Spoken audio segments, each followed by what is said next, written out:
It's an encyclical the Pope describes as both dramatic and joyful. The document, titled Laudato Si, or Praise Be to You, calls on Christians to care for creation and not to ignore the wounds of Mother Nature. The Pope describes with great clarity what many scientific experts already agree on, including pollution that leads to premature deaths, global warming, which goes hand in hand with increasing sea levels and other extreme weather conditions. The marginalized have less and less access to drinkable water, the disappearance of crops and animals that are essential for the survival of many. These points, writes the Pope, are at least in part caused by the actions of mankind, and so we should respond. And it's not enough just to say, well, let's go ahead and make sure that it's true before we say something about it. You can't do things in that way because maybe it'll be too late. So if there's a good probability that we could be doing serious, irreparable damage to the atmosphere and to the world, it's up to us to make sure that we stop it on time. The Pope also states that the problem is not an environmental one, but by and large an ethical issue.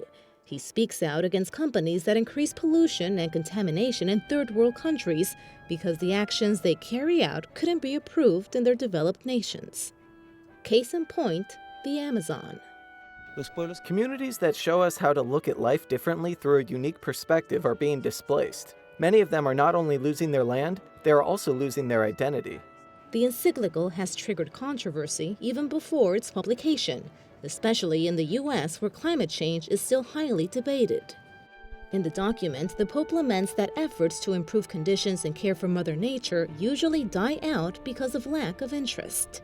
He speaks out against, quote, obstructionist attitudes, even on the part of believers, that can range from denial of the problem to indifference, nonchalant resignation, or blind confidence in technical solutions. He calls on Christians to embrace a so-called ecological conversion so as to live out, quote, our vocation to be protectors of God's handiwork, something that's not an option or secondary. He also addresses environmental activists. He calls on them to not fall into contradiction. He states, quote, when we fail to acknowledge as part of reality the worth of a poor person, a human embryo, or a person with disabilities, to offer just a few examples, it becomes difficult to hear the cry of nature itself. The encyclical challenges not just politicians but everyday Christians.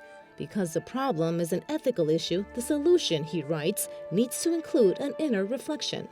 The Pope recommends admiring nature in all its splendor and greatness, to sit back and admire its power instead of acting like consumers who only want immediate profit.